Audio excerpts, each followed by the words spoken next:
শহরের শব্দ থেমে গেলে যেখানে প্রকৃতি কথা বলে, লাল মাটির পথে হাঁটতে হাঁটতে যেখানে সকাল শুরু হয় খেজুরের রসের মিষ্টি স্বাদে আর সময়টা চলে নিজের গতিতে, নীল জলের মায়ায় মোড়া মার্বেল লেক, যেখানে আকাশ আর জল একে অপরের সাথে মিশে যায়। তারপর শিল্পের গ্রামে পা রাখলে মুখোশের আড়ালে জেগে ওঠে লোককথা, নাচ আর শতাব্দী প্রাচীন সংস্কৃতি, যেখানে পথে পথে দেখা মেলে গ্রাম বাংলার ধানের মাঠ, গোধূলির আলো আর পশু নিয়ে বাড়ি ফেরা মানুষের ক্লান্ত ছবি। এখানে পাহাড় অতটা উঁচু নয়, কিন্তু অনুভূতিতে অনেক গভীর। পাহাড়, ঝর্ণা, শিল্প, সাথে প্রকৃতি, সব মিলিয়ে এটা শুধু একটা জায়গা না, এটা একটা অনুভূতি। এটা হলো লাল মাটির দেশ পুরুলিয়া। শহরের কোলাহল ছেড়ে আজ আমরা পৌঁছে গেছি এমন এক জায়গায় যেখানে লাল মাটি, নীল আকাশ আর আদিবাসী সংস্কৃতির মিলনস্থল। এই জায়গার নাম পুরুলিয়া। ওয়েলকাম টু ভবঘুরে মন। রাত্রের 11:30-এ চক্রধরপুর এক্সপ্রেস ধরে হাওড়া থেকে আমরা চলে গিয়েছিলাম বরাভূম স্টেশনে। এই ট্রেন ধরলে 6 থেকে 7 ঘন্টার জার্নিতে আপনারা পৌঁছে যেতে পারবেন বরাভূম স্টেশনে। এই ট্যুরে আমি মূলত অযোধ্যা সার্কিটটা ঘুরে দেখব। এই সার্কিটটা ঘুরে দেখার জন্য আমি যে ট্যুর প্ল্যান করেছিলাম তাতে বরাভূম স্টেশনই সব থেকে নিয়ারেস্ট ছিল। শহরের কোলাহল ছেড়ে আজ আমি প্রকৃতির কোল পুরুলিয়ায়। আমরা বরাভূম স্টেশনে নেমে পড়েছি।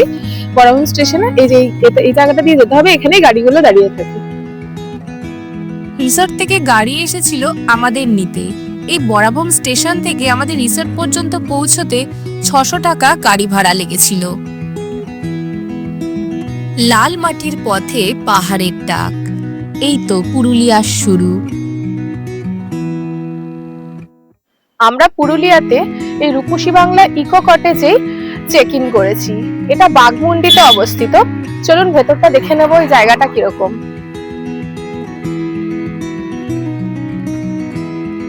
মেন গেট দিয়ে ঢুকতেই বাঁ হাতে এই ইদারাটা আমার নজরে পড়েছিল। এটা আমার কাছে একদম নতুন অভিজ্ঞতা। ওই মেন গেট থেকে আমরা আসলাম, আর ওই দেখুন পিছনে পাহাড়টা। কিছু কিছু রুমের ঘর থেকেও পাহাড় দেখা যায়। এদিকটা পুরো ধান চাষ হয়। দেখুন এখানে মুরগিও ঘুরে বেড়াচ্ছে। পুরো গ্রাম্য পরিবেশ, একদম অথেন্টিক গ্রাম বাংলা।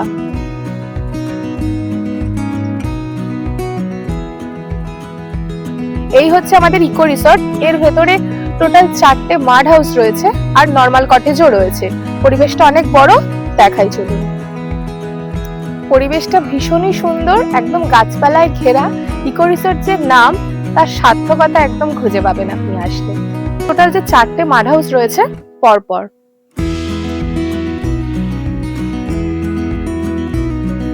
ওই দেখা যাচ্ছে পাহাড়, আর গেট থেকে ঢুকেই আমি ফার্স্ট কটেজটা দেখাচ্ছি। এরকম পরপর 4টে কটেজ রয়েছে। এই হলো কটেজের ভেতরটা। এটার মেন বিশেষত্ব হচ্ছে মাটি দিয়ে তৈরি মাড হাউস। আর মাটির তৈরি দেওয়ালে পুরুলিয়াতে সুন্দর ছবি আঁকা থাকে ওদের ট্র্যাডিশন অনুযায়ী, সেরকমই সুন্দর করে ডেকোরেট করা রয়েছে।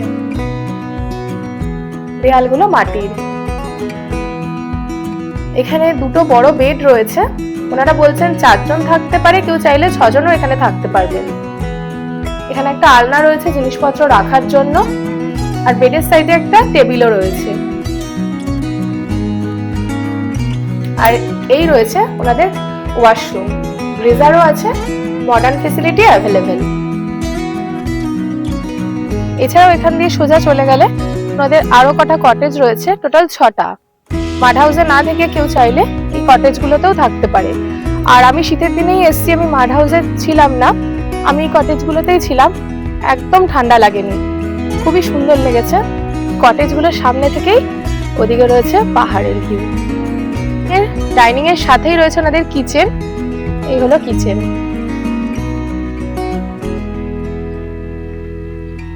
এনাদের রান্না অসাধারণ, আমার খুব ভালো লেগেছে। পুরো একদম গ্রাম্য কিচেন যেমন হয়। এই হচ্ছে ওনাদের ডাইনিং প্লেস। এই ডাইনিং প্লেসটা উনি ওনাদের ঐতিহ্য এখনো ওনারা ধরে রেখেছেন, সুন্দর করে ছবি আঁকানো। পরিবেশটা ভীষণ সুন্দর, পেছনে রয়েছে চাষের জমি, এখানে বসে আপনারা খেতে পারেন। এখানে সমস্ত নিয়ম কানুন দেওয়া আছে, তবে ওনারা ভীষণ ফ্লেক্সিবল, যখন যা চাইবেন দিয়ে দেবে, ব্যবহারও খুব ভালো। তবে এখানে বসে না খেতে চাইলেও ওই বাইরে বসে খাওয়ারও ব্যবস্থা রয়েছে, আর এখানে বারবিকিউ, বনফায়ার সবকিছুই করা যায়।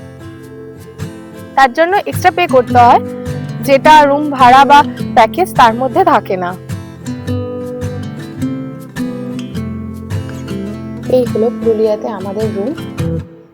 এই ঢুকতে এখানে রয়েছে কম্পিউটার, আর এই হচ্ছে দুটো বেড, যেখানে 4 জন ভালো মতন থাকতে পারে। আর এখানে একটা টেবিল দেওয়া আছে, আর এই পাশেই রয়েছে ওয়াশরুম, পরিষ্কার পরিচ্ছন্ন ওয়াশরুম। আমাদের এই রুমে থাকা খাওয়া নিয়ে পার হেড 1300 টাকা করে প্রতিদিন।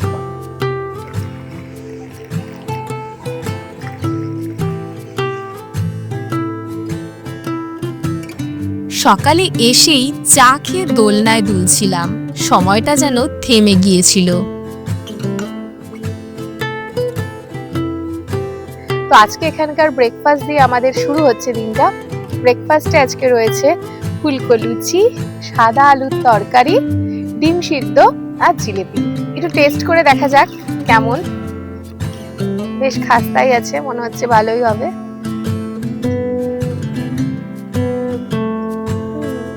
এবং ঘরোয়া, ভালো। যাত্রা শুরু হলো, চললাম আজ প্রথম গন্তব্যে। এখন আমি এলাম পাখি পাহাড় দেখতে। ওই পেছনেই দেখতে পাওয়া যাচ্ছে, ওটাই হচ্ছে পাখি পাহাড়। তো এখানে এসে আপনারা একাও চলে যেতে পারেন, আর চাইলে এখানকার লোকাল গাইড নিয়ে তাদের গাইডেন্সেও যেতে পারেন। তো আমি একা যেতে পারতাম, কিন্তু আমি গাইডেন্সের সাথেই যাব, যে গাইড দিদি, এনার সাথেই আমি যাব। 100 টাকা নেন ওনারা, ভালো করে ঘুরিয়ে দেখিয়ে দেবেন। তো আমি যেখানেই যাই, চিনলেও আমি গাইড নেওয়ার চেষ্টা করি, কারণ এখানে লোকাল যারা আছেন তাদের এটা একটা রুজি রোজগার, আর টাকাটাও খুব বেশি নয়, তাই নেওয়া যেতেই পারে।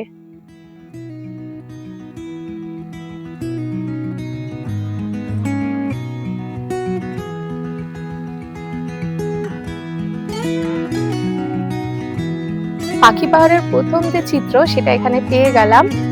এই হচ্ছে শুরু, এরকম আরো অনেক কটা রয়েছে। টোটাল গুগল বলে এখানে 63 আছে, কিন্তু লোকাল মানুষরা বলেন 57 আছে। বাকি যে কটা রয়েছে তা ইনকমপ্লিট।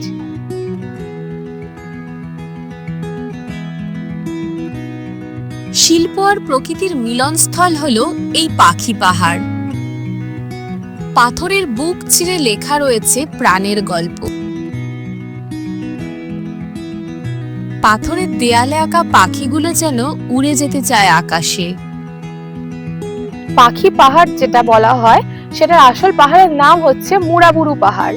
আর এই পাহাড়ের 800 মিটার পর্যন্ত উচ্চতায় শিল্পী চিত্ত দে এখানে তার টিম নিয়ে 65টারও ওপর চিত্র খোদাই করেছে, যেখানে পাখির ছবি ছিল বেশি, সেজন্য একে পাখি পাহাড় বলা হয়। আর তার মধ্যে লোকাল মানুষরা বলে 52টা ছবি এখানে কমপ্লিট হয়েছে, স্কাল্পচার গুলো, আর বাকিটা ইনকমপ্লিট।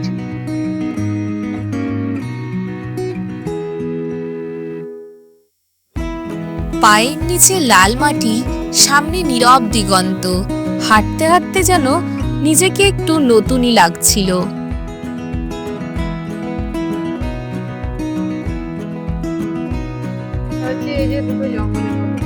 আচ্ছা,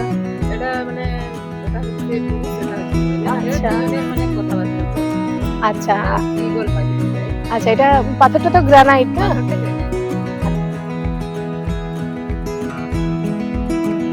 রং, নীরবতা আর পাহাড়, এইটুকুই ছিল এইখানকার গল্প।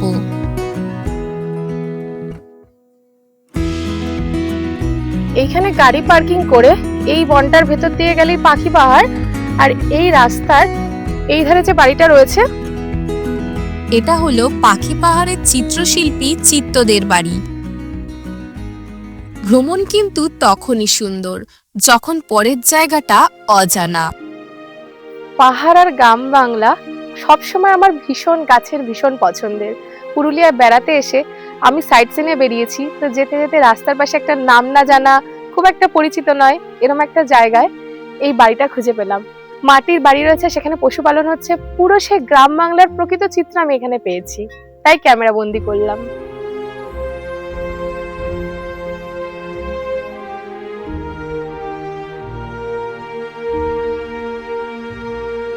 এই সাজানো গ্রামে যেতে যেতে নজরে পড়ল একজন তার আঙিনায় বসে আপন মনে ধান ঝাড়ছেন। পুরুলিয়ার এই সুন্দর সাঁওতালি গ্রামগুলোর ঘরবাড়িগুলো যে কি সুন্দর ছিল তা ভাষায় প্রকাশ করা আমার পক্ষে সম্ভব নয়। এক জায়গার গল্প শেষে আরেক জায়গায় এলাম। এটা হলো বানশিতার জঙ্গল। একটার পর একটা অসাধারণ অনুভূতি, সামনেই তৃতীয় গন্তব্য। দাঁড়িয়ে আছি পার্ডি ড্যামের সামনে। এই ড্যামের পরিবেশটা খুবই সুন্দর, সুন্দর শালুক ফুটে আছে, পেছনে এত সুন্দর পাহাড়। আজ খুব ফগি ওয়েদার, তাই ক্লিয়ার আসছে না, কিন্তু আমি চেষ্টা করব যতটা ক্লিয়ার ভাবে আপনাদের কাছে রিপ্রেজেন্ট করা যায়। তবে এই জায়গাটা পিকনিক করতে আসে মানুষ ভীষণ নোংরা করে রেখেছে। লেখা আছে ওখানে বড় করে যে জঙ্গল যাতে আর এই ড্যামের পরিবেশ যাতে প্লাস্টিক ফেলে নোংরা না করা হয়, কিন্তু মানুষ সেটা মানে না। যেখানে যায় প্লাস্টিক ফেলে। এত জোরে জোরে গান বাজনা হচ্ছে, আমার ভীষণই বাজে লাগছে এটা। মানে পরিবেশের এখানে এসে পিকনিক করেন ঠিক আছে, এত জোরে গান বাজনার এত প্লাস্টিক ফেলে নোংরা করা, পিকনিক করা যেতেই পারে, ব্যাগে করে নিয়ে যেতে কি অসুবিধে। আমি বারবার যেটা বলে থাকি, প্লিজ আপনারা যদি কখনো কোথাও যান এটা মেনটেন করবেন।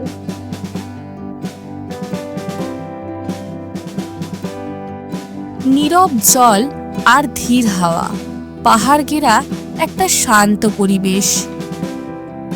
এই ড্যামের পাশেই রয়েছে পিকনিক স্পট। এই শীতকালে এখানে বেশ অনেক লোকই পিকনিক করতে আসে।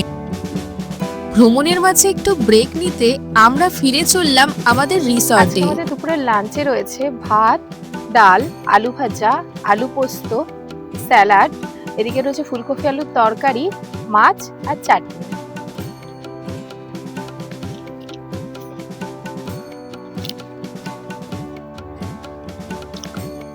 আমার প্রিয় আলু পোস্ত, পুরো ঘরোয়া সুন্দর টেস্ট। এনাদের রান্না আমার খুব ভালো লেগেছে, কারণ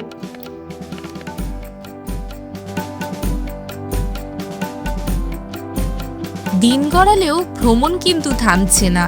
খাওয়া দাওয়ার পর আমরা চললাম আমাদের চতুর্থ গন্তব্যের দিকে। এখন আমি দাঁড়িয়ে আছি খয়রাপাড়া ড্যামের সামনে, যেটা পুরুলিয়ার একটা খুব সুন্দর প্রাকৃতিক সৌন্দর্য, যেটা অযোধ্যা পাহাড়ের মাঝে অবস্থিত। এটা একটা প্রাকৃতিক লেক, এর চারপাশে খুব সুন্দর পাহাড়ি ভিউ, গ্রিনারি, আর আশপাশে পিকনিক স্পট রয়েছে। আর এখান থেকে সানসেটটা খুব ভালো দেখা যায়। আর বিকেলের দিকে এখানে যদি আসেন সানসেট দেখার টাইমে, বিভিন্ন চায়ের দোকান রয়েছে, অনেক মানুষ এখানে ঘুরে বেড়াচ্ছে। পরিবেশটা ভীষণ সুন্দর, ভালোই লাগবে এখানে আসলে। সূর্য ডোবার সময় আকাশের রং বদলায়, আর সেই রং এই জলে মিশে স্বপ্ন হয়ে ভেসে যায়।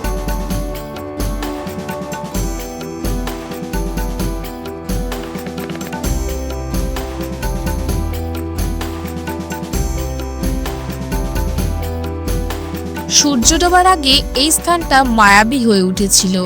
অনেকক্ষণ সময় কাটিয়েছিলাম এখানে। আসুন দা, খেজুর গুড়ের চা হবে, খেজুর গুড়ের চা হবে।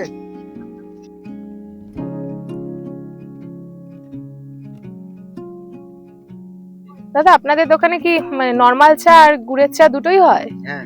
আচ্ছা, কোনটার কত প্রাইস আছে?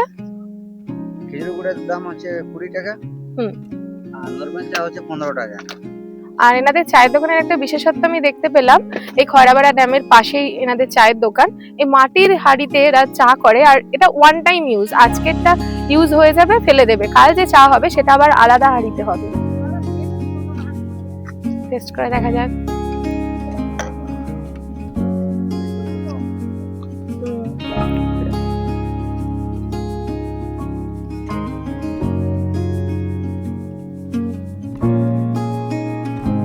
ধীরে ধীরে সাজের বেলা হয়ে আসলো, পশুরাও ঘরে ফিরছিল, আর আমি ফিরে যাচ্ছিলাম শিল্পের খোঁজে মুখোশ গ্রামে।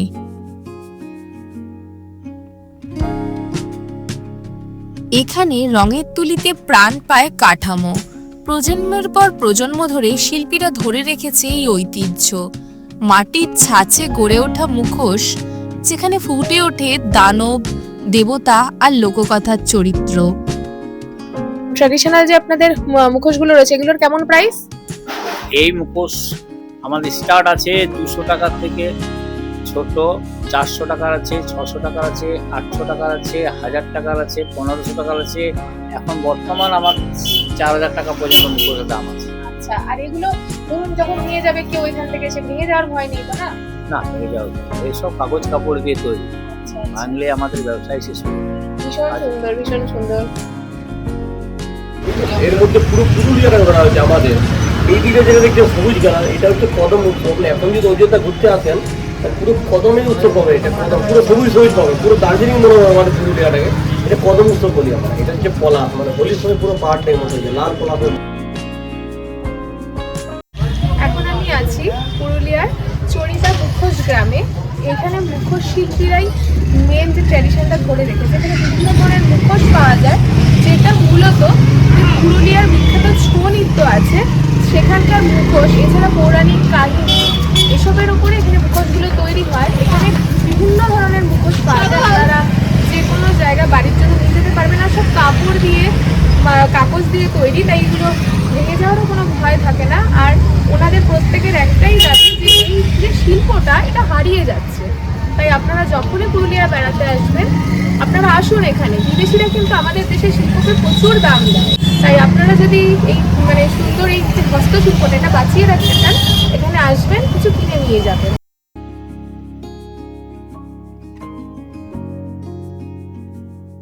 এখানে মুখোশগুলো কিন্তু শুধুমাত্র সাজ নয়, এটা ইতিহাস, নাচ আর সংস্কৃতির মিলনস্থল। নাচ করে আমাদের এলাকার মানুষ, সরকার আমাদের এখানে প্রত্যেককে পেনশন দিচ্ছে 1000 টাকা, সেগুলো হচ্ছে যারা ছৌ নাচ করে।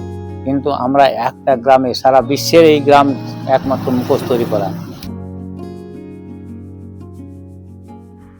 সন্ধ্যাবেলা স্ন্যাক্সে চলে এসেছে শাল পাতায় গরম গরম পকোড়া আর মুড়ি মাখা, সাথে রয়েছে আদা চা। নমস্কার, আমার নাম নীলাঞ্জন দাস। আমি নীলাঞ্জন ট্যুর অ্যান্ড ট্রাভেলস, যেটা আমাদের অযোধ্যা পাহাড়ের মধ্যে রয়েছে, সেখান থেকে বলছি। আমাদের ট্যুর হচ্ছে অযোধ্যা সার্কিটের দুটো মেন পার্ট, একটা রয়েছে লোকাল সাইটস, একটা হচ্ছে অযোধ্যা হিল। তার সাথে সাথে আমরা বারান্তি, পাঞ্চেত, চান্ডিল, রাঁচি, যেটা আমাদের হুটু, জনহা, এইসব ওয়াটারফলগুলো আমাদের সাইট সিন হয়। আপনাদের যদি কারো ইচ্ছে হয়, আপনাদের যদি অযোধ্যা বা কিংবা আমাদের গড় পঞ্চকোট সার্কিট, আপনাদের যদি চান্ডিল ড্যাম, আপনাদের যদি রাঁচি, এইসব সাইট সিন ঘুরতে চান, তাহলে আমাদের সাথে যোগাযোগ করুন। আমাদের হোটেল সার্ভিস রয়েছে, তার সাথে সাথে গাড়ির সার্ভিসগুলো আমরা প্রোভাইড করি। তার মধ্যে রয়েছে ছোটো গাড়ি রয়েছে, ডিজায়ার রয়েছে, অল্টো রয়েছে, তার মধ্যে রয়েছে আমাদের বোলেরো, স্করপিও, টাটা সুমো। যেটা আপনি যেতে চান, যেটা আপনি সার্ভিস পেতে চান, আমাদের সাথে কন্ট্যাক্ট করুন। সবগুলো একটা প্যাকেজের মাধ্যমে হয়। সেটা আমাদের সোশ্যাল মিডিয়া গ্রুপ রয়েছে, সোশ্যাল মিডিয়াতে যাবেন, নীলাঞ্জন দাস বলে আমার নামেই রয়েছে, বা আমার দাদার নাম দীপাঞ্জন দাস। আমরা দুই ভাই মিলে আমরা এই ট্যুর অ্যান্ড ট্রাভেলসের বিজনেসটা চালাই। হ্যাঁ, আমাদের কন্ট্যাক্ট নম্বর হচ্ছে, আমার নাম নীলাঞ্জন দাস, আমার কন্ট্যাক্ট নম্বর হচ্ছে 8967448715। আমার দাদা দীপাঞ্জন দাস, ওর কন্ট্যাক্ট নম্বর রয়েছে 9933995307।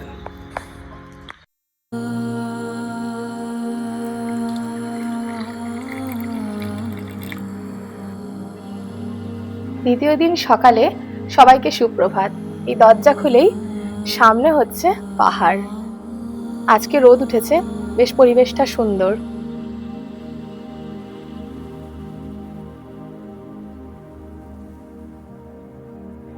শীতের সকালে খেজুর গাছের রস গ্রাম বাংলার সব থেকে মিষ্টি শুরু। চলুন এক নতুন অভিজ্ঞতার সাক্ষী হয়ে আসি। পুরুলিয়াতে লাল মাটি, পলাশ আর পাহাড় ছাড়াও এখানে কিন্তু খেজুরের রস, খেজুরের যে গুড়, এই আইটেমগুলো মানে খুবই বিখ্যাত। তো এই শীতের সময় মানে যে মেন সড়ক, তার পাশে এরকম প্রচুর গুড়ের দোকান দেখতে পাচ্ছি, যেগুলো অস্থায়ী কিছু কিছু স্থায়ী। তো সেরকমই একটা অস্থায়ী দোকানে আমি এসেছি, যেখানে বানানোও হয়। ছোলা গুড় কত করে? এটা 150 টাকা কিলো বিক্রি করি। আচ্ছা, আর ওই পাটালি? পাটালি তোমার এটা বিক্রি করি আমরা এটা 250 টাকা কিলো। আচ্ছা, আপনাদের কি এখানে সারা সারা বছর থাকে? সারা বছর না, মোটামুটি শুধু সিজনাল থাকে তো? এটা কোন মাস অবধি থাকবে? এটা তোমার এই যে মকর সংক্রান্তি যেটা বলা হয় তো, হ্যাঁ, জানুয়ারি হ্যাঁ, বেশি দূর নয়, মোটামুটি 15-16 পর্যন্ত থাকি আমরা। আচ্ছা আচ্ছা। আর মানে এই যে বাড়ির জন্য তো নিয়ে যাচ্ছি, মানে তোমাদের খাঁটি তো, মানে কোনো অসুবিধা নেই, আপনারা নিয়ে যাবেন, এখানে অনেক মানুষ নিয়ে গেছে, এখানে কোনো ডুপ্লিকেট নেই, আমাদের নিজেদের তৈরি করি, এখানে আমাদের 200 আচ্ছা। খেজুরের গাছ আছে, কোনো অসুবিধা হবে না, কোনো দিনের জন্য কোনো অসুবিধা নেই, কেউ এখনো পর্যন্ত প্রবলেম কিছু বলে না, কমপ্লেন করে না। আচ্ছা ঠিক আছে, আমিও নিয়ে গিয়ে দেখি কেমন। হ্যাঁ।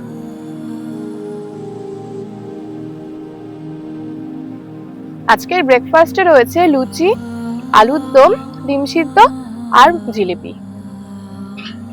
সকাল সকাল ব্রেকফাস্ট চলে এসেছে।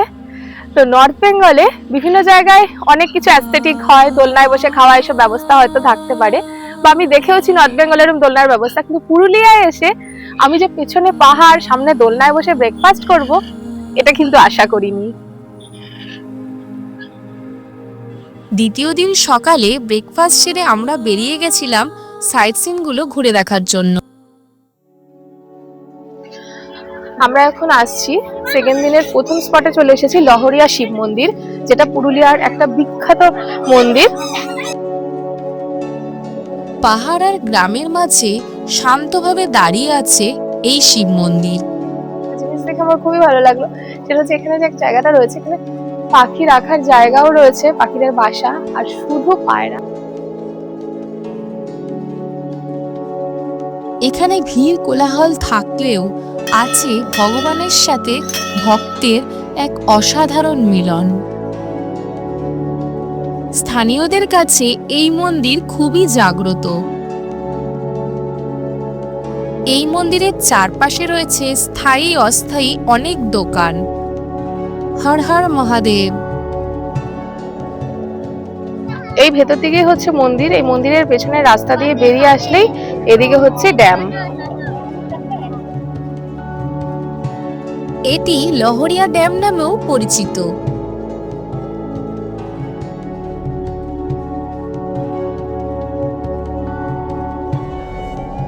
লহরিয়া ড্যাম দেখে আমরা বেরিয়ে পড়লাম আমাদের পরবর্তী গন্তব্যের দিকে। আমি এখন দাঁড়িয়ে আছি লোয়ার ড্যামের সামনে, ওই নিচেই হচ্ছে লোয়ার ড্যাম।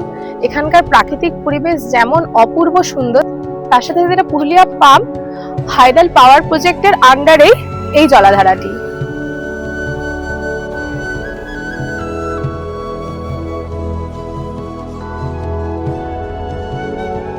এই স্থানের সৌন্দর্য ক্যামেরায় কতটা ধরা পসিবল আমার জানা নেই, তবে দু চোখ ভরে তার সৌন্দর্য আমি দেখে এসেছিলাম। আপনারাও পুরুলিয়া আসলে এই জায়গাটা যেন মিস করবেন না।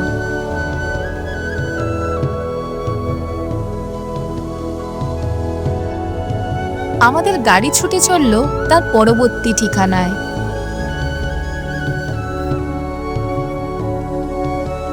আমি এখন দাঁড়িয়ে আছি আপার ড্যামের সামনে। এই আপার ড্যামও কিন্তু আমাদের পশ্চিমবঙ্গ গভর্নমেন্টের একটা পাওয়ার প্রজেক্ট, আর এই পরিবেশটা ভীষণ সুন্দর, সাথে ড্যামটাও।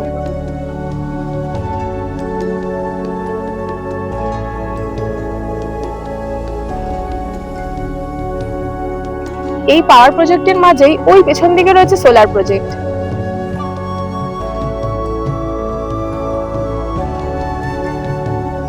আপার ড্যাম দেখে আমাদের গাড়ি যত এগিয়ে চলল, প্রকৃতি তার সৌন্দর্যকে দ্বিগুণ করে দিল।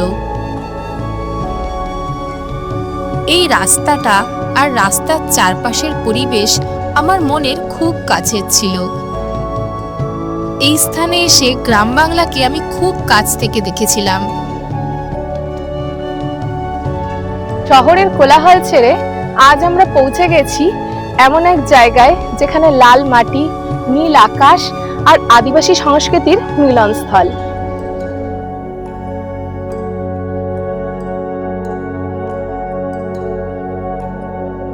আচ্ছা, তোমরা যে ছবিগুলো আঁকছো, এগুলো কি ঘর সাজানোর জন্য আঁকো না ট্রেডিশন মেনটেন করার জন্য? সাজানোর জন্য, ভালো লাগার জন্য।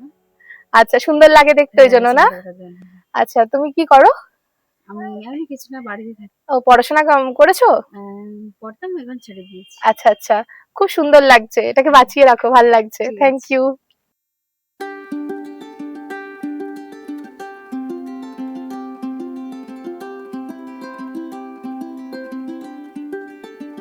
এইসব বাড়ির ভেতরগুলো এখনো তাদের পুরনো সংস্কৃতি ধরে রেখেছে।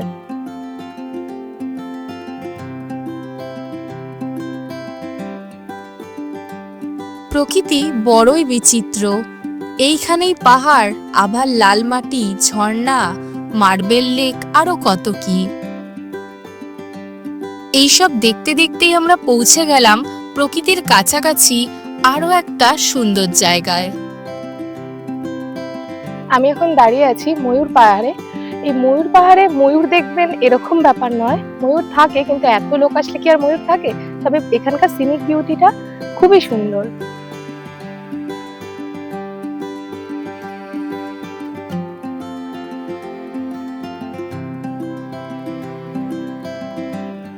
এই ময়ূর পাহাড়ের উপর দিকে কয়েকটা সিঁড়ি টপকে আসলেই একটা ওয়াচ টাওয়ার রয়েছে, আর রয়েছে বজরংবলীর মন্দির।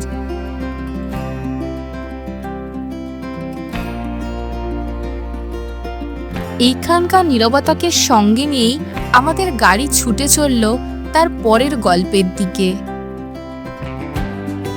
এই লাল পাহাড়ির দেশ, রাঙামাটির দেশ আমাকে কিন্তু নিরাশ করেনি।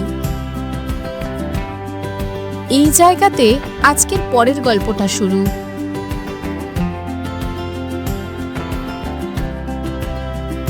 এখন আমি দাঁড়িয়ে আছি মুরুগামা ড্যাম বা সুইসাইড ভিউ পয়েন্ট যেটাকে বলে, তার সামনে।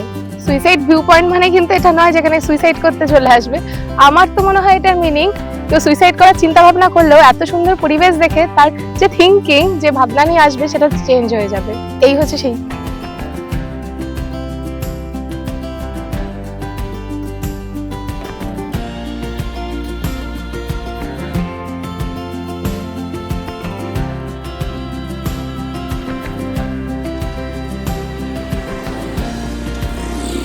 গাড়ি থামতেই আমার সামনে চলে এলো আর এক নতুন গল্প। এবার কিন্তু পাহাড় নয়, এবার যাচ্ছি ঝর্ণার দিকে।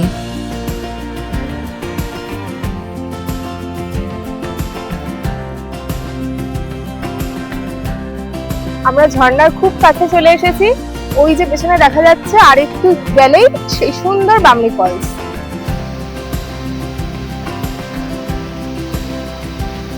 পুরুলিয়াতে এসে তো আমি আমার রিসোর্টে উঠেইছি দোলনায়, কিন্তু আমার একটা ন্যাচারাল দোলনা ঝর্ণার সামনে বেশ ইউনিক লাগছে।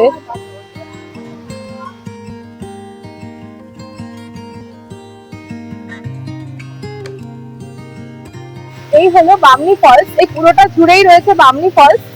তো আমরা ঝর্ণা দেখতে অনেক দূরে যাই, কিন্তু বাড়ির কাছে যে এত সুন্দর ঝর্ণা আছে সেটা এখানে না আসলে বোঝাই যাবে না।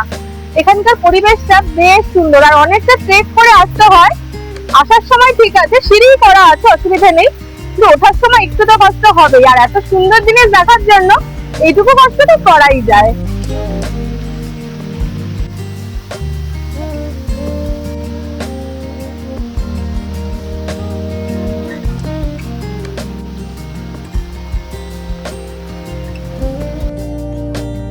পাশে পাহাড়, সামনে পথ, যাত্রা এখন মার্বেল লেকের দিকে। এই লেকে যাওয়ার চারপাশে রাস্তায় কিন্তু দুধারে রয়েছে অনেক দোকানপাট।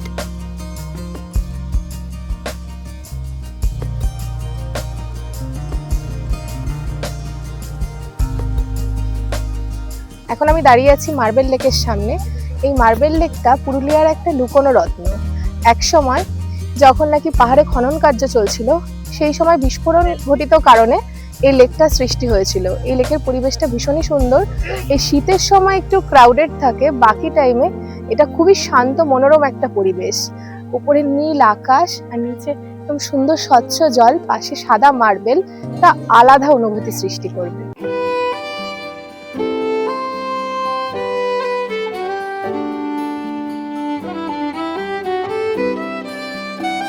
পাহাড়ের ছায়া জলে এসে পড়েছে, একরকম আয়নার মতো দৃশ্য তৈরি করেছে। দূরে তাকালেই মনে হচ্ছে সময়টাও যেন এখানে এসে থেমে দাঁড়িয়ে আছে।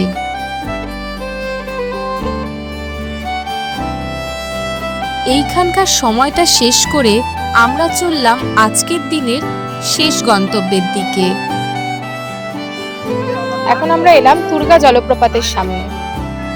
এই তুর্গা জলপ্রপাতে যাওয়ার যে রাস্তাটা, এটা যথেষ্ট খাড়াই, ঠিকঠাক সিঁড়ি করা নেই, পাথর কেটে কেটে বসানো, তার উপর দিয়ে যেতে হবে।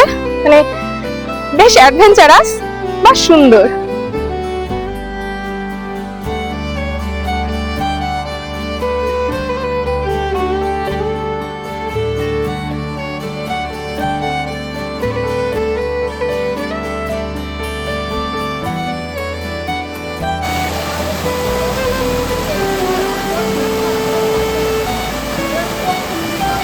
অবশেষে দুর্গম পথ পেরিয়ে দেখা পেলাম তুর্গা ফলসে। এই জায়গাটার প্রাকৃতিক পরিবেশ খুবই সুন্দর, তবে রাস্তা একটু দুর্গম। তাই যাদের কোনো সমস্যা আছে হাঁটু বা কোমরে, তাদের এই জায়গাটা এড়িয়ে যাওয়াই ভালো বলে আমার মনে হয়। কিছু জায়গা দেখা শেষ হলেও স্মৃতিতে থেকে যায়। এই যাত্রাটা তেমনই, মনে থেকে যাবে।